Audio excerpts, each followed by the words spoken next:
The meditator works on the mind and discovers happiness.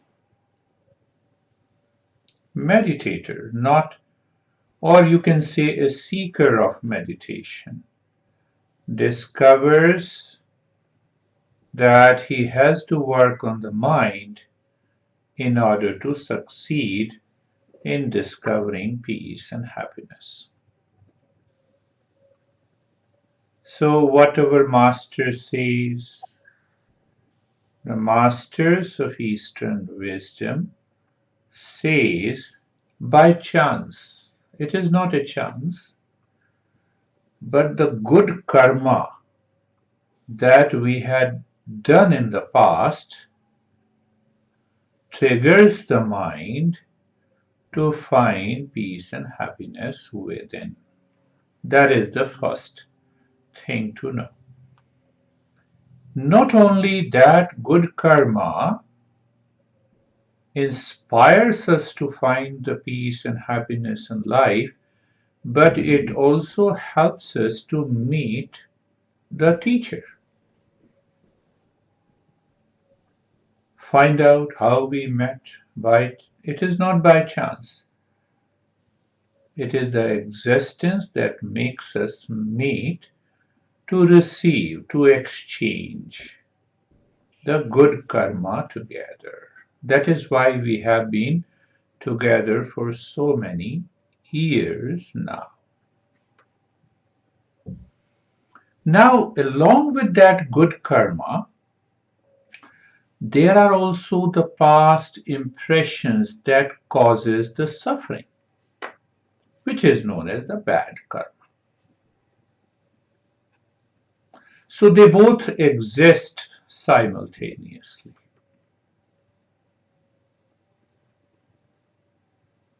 So what happens? The good karma takes the path of a Shreyas. What is Shreyas? What is right and good? And what is right and good? It is the truth. And what is the truth? It is our real nature. Hides behind the mind that has created ignorance. And ignorance has created impurities. And the impurities causes the suffering. Simple way to understand. We talk of impurities. The word is used in Eastern wisdom. Why the word impurities in the mind is used. So we always see the world outside. And in the world of people, place, object, things, we experience as if the world is real. What is the meaning of real? So the real means that is everlasting. Tell me anything in the world that is everlasting.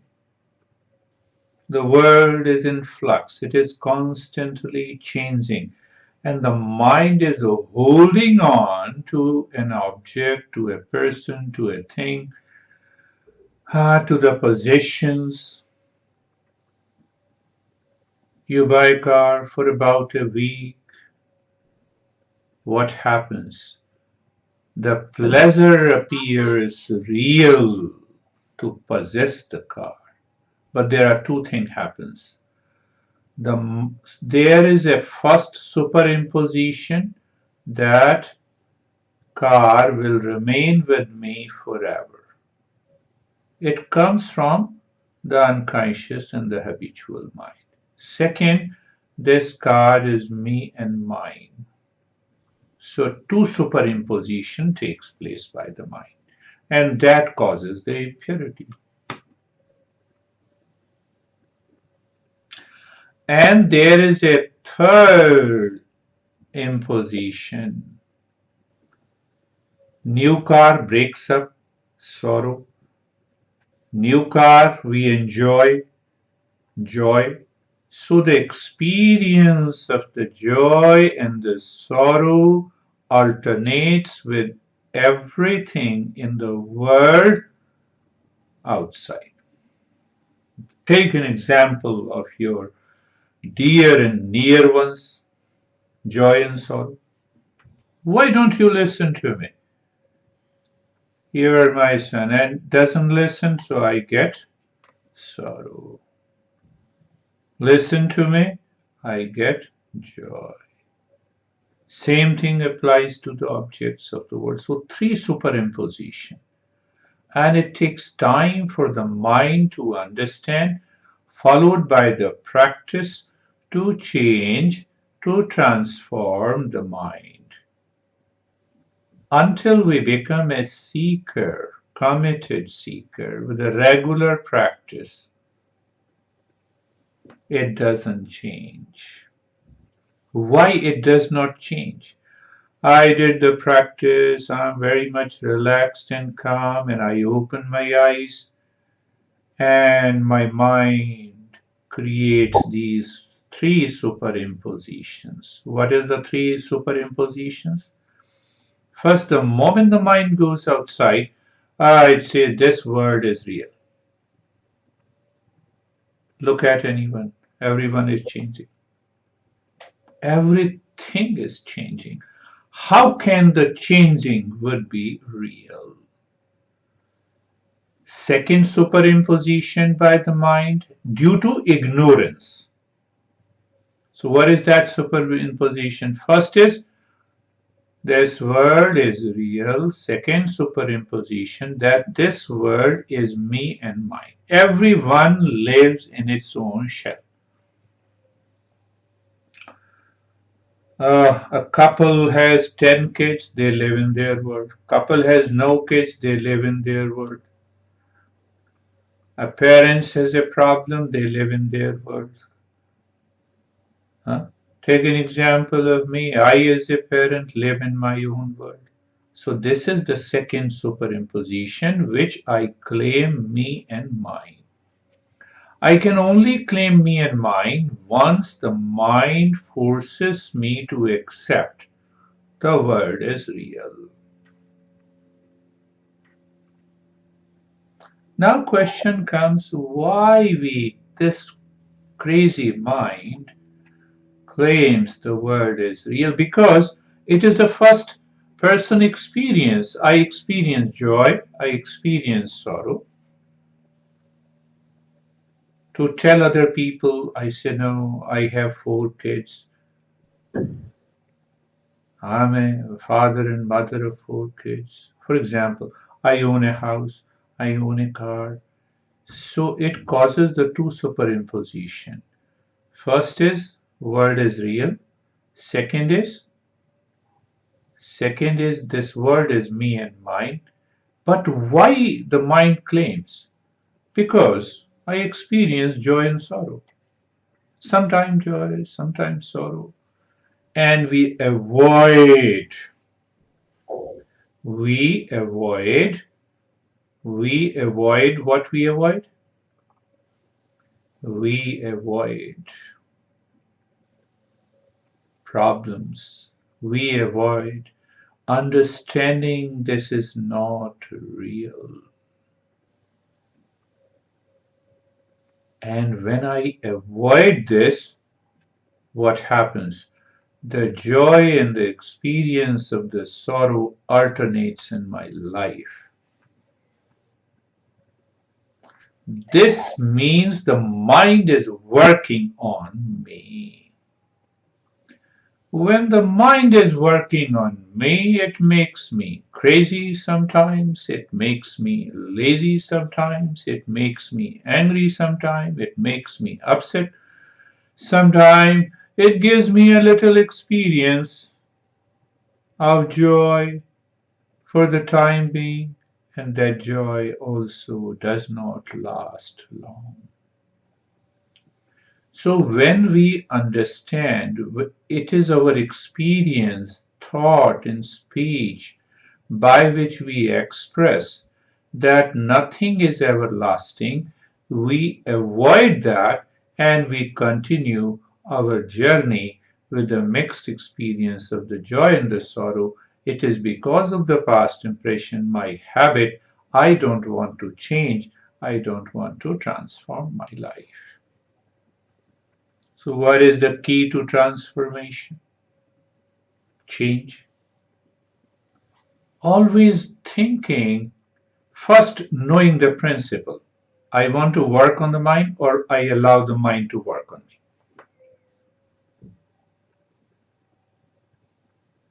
If I allow the mind to work on me, that is what the entire living species are doing, and especially the mammals and animals are doing. They don't have a choice. See that they don't have a choice. The mind is allowed to work on me. Animals do not have a choice. The nature created them like this. Why? They don't have an intellect. It is the intellect that separates the two. Can I work on mine? Or I allow the mind to work on me? Simple funda. But how to start this? How to know this? Simple way of knowing. I'm upset. I'm experiencing abundance of pleasure outside. Warn your mind. This pleasure is not short. This pleasure is not long lasting. It is going to end soon. I have a sorrow. It is not going to remain with me. But question is, so why the sorrow comes? Why the joy comes? So the first thing is to know the principle, and second that we start thinking. Self-analysis, contemplation, reflection, that is going to shed some light on the cause of our mind working on us and causing the suffering. So, who does this? It is the intellect. What the intellect does? It separates. When I experience joy in the world in relationship to a person, an object, and a thing, the mind likes that person. Mind relates to that person. Mind claims it is me and mine. I experience the joy. I don't like a person. The mind says disliking. So mind says if you avoid this person, don't meet this person, then again you will have an experience of joy. But if the person we don't like, he comes in front, we have a sorrow.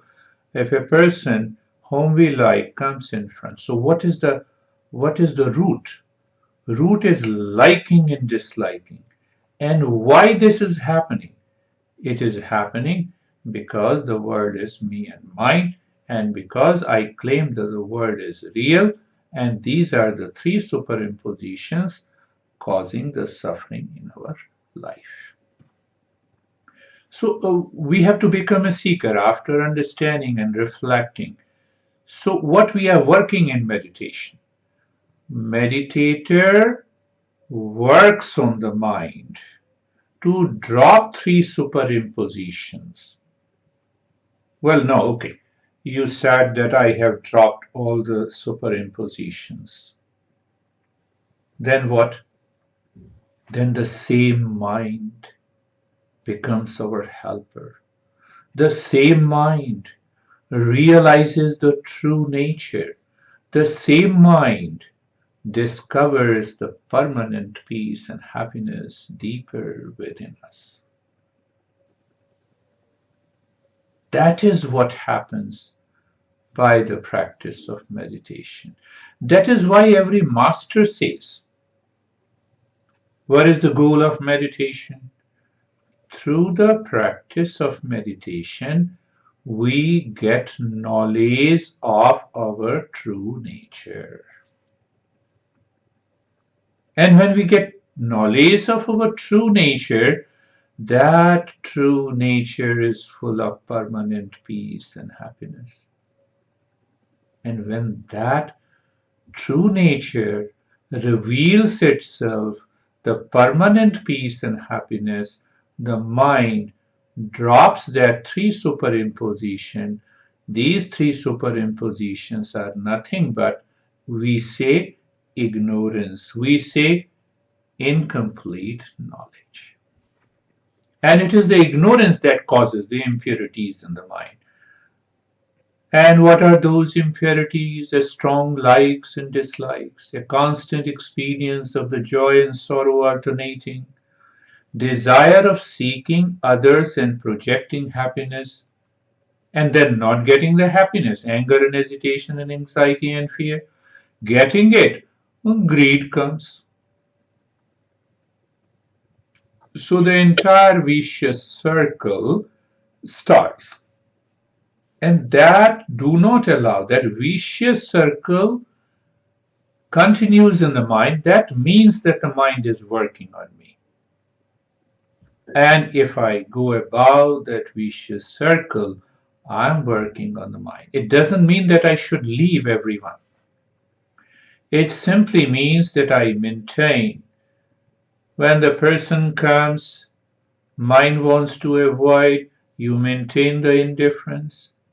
When the person comes you like, the mind says no like, because you are getting a pleasure. Maintain that equanimity, the peace and the happiness. Let it come from outside and pass on to the others.